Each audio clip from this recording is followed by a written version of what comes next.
తిరుపతి జిల్లా రేణిగుంట మండలం ఎస్ఐఆర్ ప్రక్రియను వేగవంతం చేయాలి. తహసీల్దార్ శ్రవణ్ కుమార్, ఎంపీడీఓ రవిచంద్రారెడ్డి ఈ విషయాన్ని వెల్లడించారు. గడువులోపు ప్రత్యేక ఓటర్ జాబితా సవరణ పూర్తి చేయాలని అధికారులను ఆదేశించారు. ఇంటింటికి వెళ్లి ఎమ్యూనరేషన్ ఫారాలు పంపిణీ చేసి సేకరించాలని బిఎల్ఓలకు సూచనలు ఇచ్చారు. ఎస్ఐఆర్ ఫారాల డిజిటలైజేషన్ను వెంటనే పూర్తి చేయాలని ఆదేశించారు. పనుల పురోగతిపై బిఎల్ఓలు సూపర్వైజర్లతో సమీక్షా సమావేశాన్ని నిర్వహించారు. ఓటర్ల సందేహాలను అక్కడికక్కడే నివృత్తి చేయాలని తెలియజేశారు. ప్రతిరోజు పనులను పర్యవేక్షించాలని ఏఈఆర్ఓలు సూపర్వైజర్లకు ఆదేశించారు. బిఎల్ఏలు బిఎల్ఓలకు పూర్తి సహాయం అందించాలని, సహాయ సహకారాలు అందించాలని విజ్ఞప్తి చేశారు. ఓటర్లు ఆధార్, ఓటర్ కార్డు తదితర గుర్తింపు పత్రాలు సిద్ధంగా ఉంచుకోవాలని సూచించారు. ప్రజల సహకారంతో ఎస్ఐఆర్ ప్రక్రియ విజయవంతం చేయాలని ఎంపీడీఓ రవిచంద్రారెడ్డి పిలుపునిచ్చారు.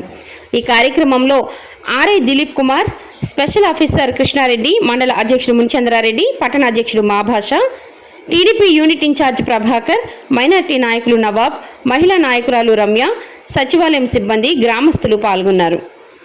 అందరికీ నమస్కారం అండి. మనకి ఎస్ఐఆర్ ప్రోగ్రామ్ అనేది జరుగుతూ ఉంది. మనకి మన రాష్ట్రం అంతా స్పెషల్ ఇంటెన్సివ్ రివిజన్ అనేది మనకి జరుగుతూ ఉంది election commission of India rules ప్రకారంగా. దీనిలో భాగంగా మనకి గత నెల 14వ తేదీ నుంచి రేపు ఈ నెల మనకి 10వ తేదీ వరకు ఈ ఎన్యూమరేషన్ ఫామ్స్ అనేవన్నీ కూడా మనం సరఫరా చేయడం జరిగింది. మన రేణిగుంట మండలంలో 100% మనం డిస్ట్రిబ్యూట్ చేయడం జరిగింది. దీనిలో మనం ఈ ఫామ్స్ని మళ్ళీ రిటర్న్ తీసుకునేసి వాటిని మన డిజిటలైజేషన్ ప్రక్రియ జరుగుతూ ఉంది. మన మండలం నందు ఇప్పుడు సుమారుగా ఒక 49% వరకు డిజిటలైజేషన్ అనేది జరిగింది. ఇంకా మనకి ఒక 50% వరకు డిజిటలైజేషన్ జరగాల్సిన పరిస్థితి ఉంది మనకి. కాకపోతే మనకి ఈ రోజు నుంచి కేవలం ఒక 5 రోజులు మాత్రమే ఈ టైం ఉన్నది. సో దీంట్లో భాగంగా మనం ఈరోజు మనం స్పెషల్ క్యాంపెయిన్ పెట్టుకున్నాము గౌరవ కలెక్టర్ గారు అండ్ ఈఆర్ఓ గారు ఆదేశాల ప్రకారంగా. సో ఈరోజు పబ్లిక్ అందరూ సహకరించారు. ఈరోజు కూడా మనకి ఇంకా బాగా సహకరిస్తే గాన మనకి ప్రోగ్రెస్ వస్తుంది. మనకి కేవలం ఇంకా 4 రోజులు మాత్రం ఉంది కాబట్టి క్షేత్రస్థాయిలో మన బిఎల్ఏలు, అన్ని పార్టీల బిఎల్ఏలు కూడా సహకరిస్తే ఇది ఇంకొంచెం బాగా మనకి తొందరగా అవడము ప్లస్ క్వాలిటీ రోల్స్ అనేది మనకి తయారవడం జరుగుతుంది అనమాట. సో దీంట్లో ప్రజలు ఎవరు కానీ అపోహలకి గురవలసిన అవసరం లేదు. ఎందుకంటే ఇక్కడ మన ఓట్లు అనేది ఇక్కడ ఎటువంటి తారుమాలు చేయాలి కానీ ఇలాంటివి ఏమీ జరగట్లేదు. కేవలము ఎలక్ట్రల్ రోల్ ఏదైతే ఉందో దాన్ని మనము ప్యూరిఫికేషన్ మాత్రమే చేస్తున్నామండి.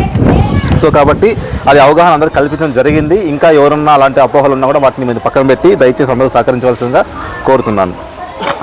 గ్రామ ప్రజలకు నమస్కారాలు. మనము ఇప్పుడు ఎస్ఐఆర్ ప్రోగ్రాము ప్రక్రియ జరుగుతూ ఉంది. దీనికి సంబంధించి ఈ ఓటర్లు వెరిఫికేషన్ ఇవన్నీ జరుగుతూ ఉంది.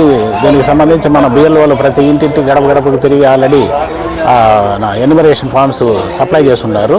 అవి తీసుకొని ఇప్పుడు డిజిటలైజేషన్ ప్రక్రియ జరుగుతుంది. మన మండలం ఇప్పుడు 49% దాకా రీచ్ అయ్యాము. రిమైనింగ్ ఇంకా 51% ఉంది. అది కూడా మనకు 10వ తారీఖుతో పూర్తవుతుంది. కాబట్టి ఈ లోపల మన బిఎల్ఏలు అందరూ కూడా అన్ని పార్టీలకు సంబంధించిన వారు బిఎల్ఏలు సహకరించి మన బిఎల్ఓలతో సమన్వయం చేసుకొని ఈ ప్రక్రియ మనము త్వరగా పూర్తి చేసుకునేదానికి వాళ్ళు తోడ్పాటు అందించవలసిందిగా విజ్ఞప్తి చేస్తున్నాము. ప్రజలు స్వచ్ఛందంగా సహకరిస్తున్నారు రేణిగుంట ప్రజలు. కాబట్టి మన బిఎల్ఏలు కూడా కొంచెము వాళ్ళ తోడ్పాటును మాకు ఇచ్చి బిఎల్ వాళ్ళకు సహకరించి ఈ ప్రక్రియ సజావుగా సాగేదానికి మాకు సహకారం అందించవలసిందిగా విజ్ఞప్తి చేస్తున్నాము. Thank you.